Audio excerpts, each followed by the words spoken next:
राहों पे चलना है, अपनी दुनिया को रंगों से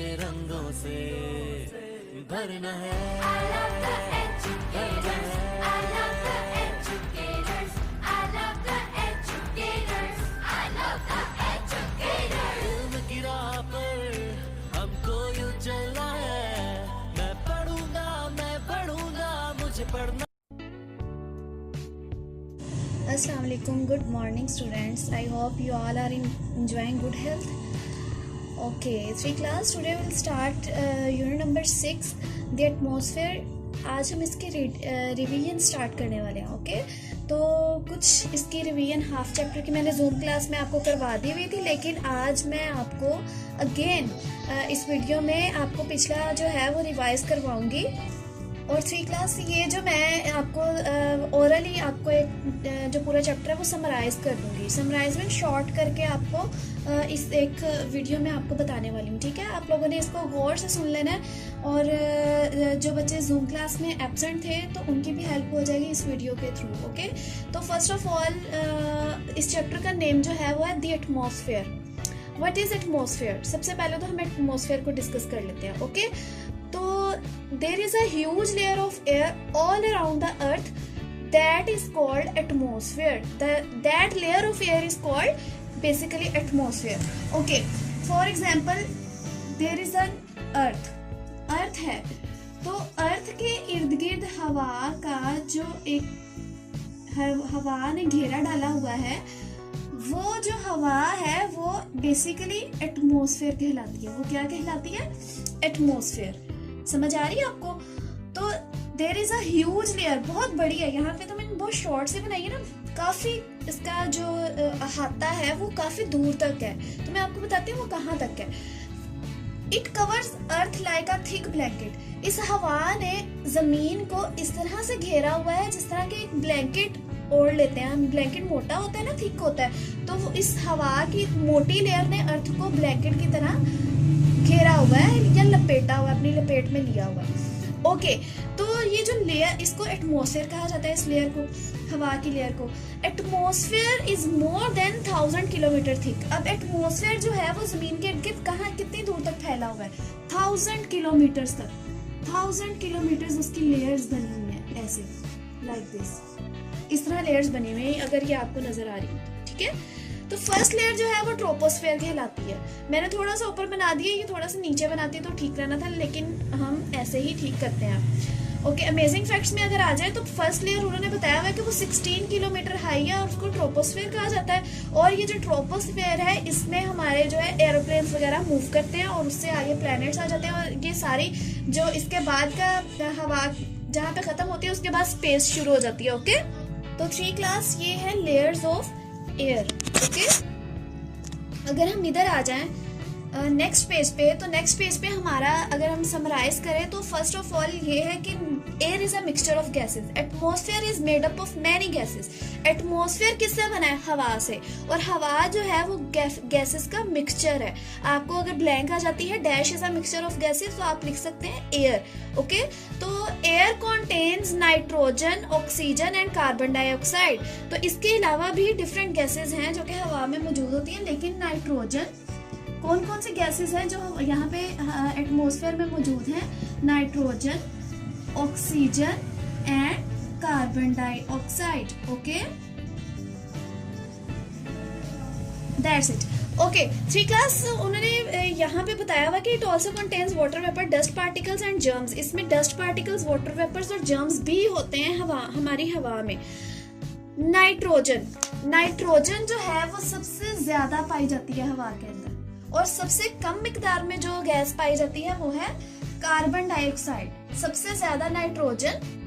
लार्जेस्ट वॉल्यूम किसका है, किस गैस का? वो है नाइट्रोजन का, जो कि हवा में मौजूद होती है। और कार्बन डाइऑक्साइड सबसे कम है। ऑक्सीजन जो है वो मिड में आती है। Okay next one more thing, oxygen कहाँ कहाँ पे यूज होती है? सबसे पहले तो ये चीज के oxygen is very essential to breathe for living things. Okay oxygen gas जो है वो बहुत अहम गैस है सांस लेने के लिए, लिविंग थिंग्स के लिए। लिविंग थिंग्स में ह्यूमन बींग्स आ जाते हैं, एनिमल्स आ जाते हैं, प्लांट्स नहीं। प्लांट्स के लिए कार्बन डाइऑक्साइड इम्पोर्टेंट है सांस लेने के लिए। ओके, पता है कि हम कौन सी गैस इनहेल करते हैं? इनहेल मीन ब्रीथ इन करते हैं। All living things use oxygen for breathing. सांस लेने के लिए ऑक्सीजन यूज होती है, ब्रीथ इन के लिए ऑक्सीजन, और ब्रीथ आउट के लिए carbon dioxide. Okay, breathe out के लिए कार्बन डाइऑक्साइड यूज होती है। It also use for burning. Oxygen जो है वो बर्निंग के प्रोसेस में यूज होती है, फोटोसिंथेसिस के अमल में यूज होती है। फोटोसिंथेसिस का प्रोसेस होता है in the presence of sunlight. जब सनलाइट होगी, ये सनलाइट है, सनलाइट की मौजूदगी में जो प्लांट है वो बहुत अच्छे तरीके से ग्रो करेगा। और सनलाइट के प्रोसेस में ऑक्सीजन नेसेसरी है। ऑक्सीजन होगी तो ही जो पौधा है वो अपनी खुराक तैयार कर सकता है। ठीक है, फोटोसिंथेसिस का अमल है। ये मैंने प्लांट बनाया, प्लांट, ठीक है, ये मैंने प्लांट बनाया, आया नजर आपको? ओके, तो ऑक्सीजन का प्रोसेस, ऑक्सीजन होगी, ऑक्सीजन मौजूद होगी तो वो पौधा अपनी खुराक तैयार कर सकेगा। Oxygen is given out by green plant. ठीक क्लास, पौधा जो है फोटोसिंथेसिस के अमल में ऑक्सीजन प्रोड्यूस करता है। ओके, ऑक्सीजन गिवन आउट होती है। फोटोसिंथेसिस का अमल सनलाइट की मौजूदगी में होता है। सनलाइट नहीं होगी तो फोटोसिंथेसिस का अमल नहीं हो पाता। ओके, पौधों के लिए सूरज की रोशनी बहुत जरूरी है। इसके अलावा पौधा, प्लांट्स जो हैं वो ब्रीथ आउट करते हैं ऑक्सीजन और ब्रीथ इन करते हैं carbon dioxide in the day time. Okay, carbon dioxide कहाँ कहाँ यूज होती है? Human beings, see class, one main thing more important, human beings inhale करते हैं oxygen while plants inhale carbon dioxide. Human being exhale और given out carbon dioxide while plants exhale and given out oxygen. Okay, plants oxygen produce करते हैं human beings के लिए, लेकिन वो carbon dioxide inhale करते हैं। लेकिन ह्यूमन बींग ऑक्सीजन इनहेल करते हैं, कार्बन डाइऑक्साइड प्रोड्यूस करते हैं, सॉरी एक्सहेल करते हैं। Okay, carbon dioxide in the atmosphere is used by green plants to make their food. मैंने थोड़ा सा मिस्टेक हो गई। कार्बन डाइऑक्साइड यूज होती है खुराक बनाने के लिए, और ऑक्सीजन की मौजूदगी में पौधा जो है वो ऑक्सीजन, कार्बन डाइऑक्साइड जब अंदर आ रही होती है, ऑक्सीजन वो प्रोड्यूस कर रहा होता है। तो कार्बन डाइऑक्साइड की मौजूदगी में पौधा अपनी खुराक तैयार कर रहा होता है। Okay, carbon dioxide is release during breathing process.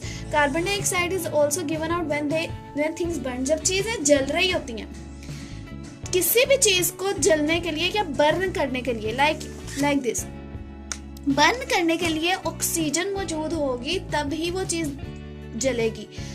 और जब वो चीज जल रही होती है तो कौन सी गैस प्रोड्यूस हो रही होती है? Carbon dioxide. नेक्स्ट पेज पे अगर हम आ जाए, nitrogen makes up the largest volume of gases in the atmosphere. It helps to control burning. It also used to make dyes, explosive fertilizers, etc.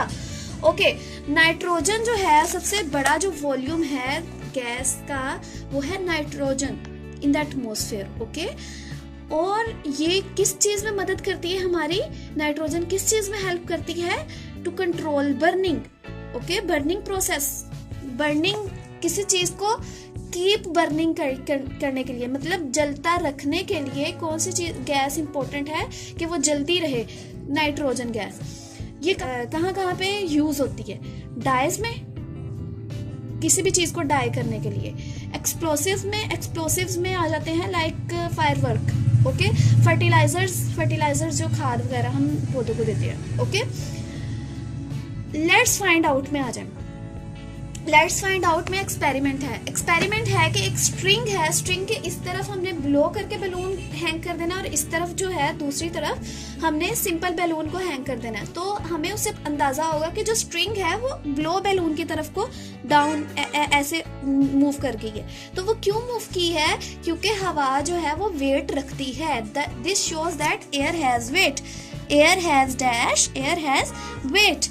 Okay, इससे नीचे वाली लाइन आ जाए, air pressure की डेफिनेशन है the atmosphere is pushing down on us all the time. The way air pushes down on all the things is called air pressure. जब हवा all the time किसी भी चीज को पुश डाउन कर रही होती है, वो क्यों कर रही है? क्योंकि हवा का वेट है. हवा हमें, we can not see air but we can feel it. हमें हवा नजर नहीं आती लेकिन हम उसको महसूस कर सकते हैं. महसूस किस तरह से कर सकते हैं? अब देखें, कोई भी चीज है वो अपने आप मूव नहीं कर रही. देखें, ये एक पेज है, लाइक दिस, ऐसे है. ये एक पेज है, इधर को मैं दिखाती हूँ, लाइक दिस. अब ये एक जगह पे खड़ा है, स्टिल है. मैं इसको मूव कर रही हूँ, पुश डाउन हुआ, पुश डाउन हुआ. ये क्यों हो रहा है? क्योंकि इसको मैंने ब्लो किया, इसको मैं हवा दी है, हवा का प्रेशर गया है, तो जिसकी वजह से ये मूव कर रहा है. इसी तरह फ्लैग है, फ्लैग हमें मूव करता दिखाई देता है. हवा हमें नजर नहीं आती लेकिन हमें पता है कि हवा चल रही है. किस वजह से पता है? क्योंकि फ्लैग मूव कर रहा है. तो ये होगी एयर प्रेशर की डेफिनेशन. जब हवा किसी भी चीज पर पुश डाउन करती है तो वो होती है air pressure. Next 3 class next video में समझाती हूँ मैं. आई होप स्टूडेंट्स आप सबको ये समझ आ गया होगा. ओके, अल्लाह हाफिज़.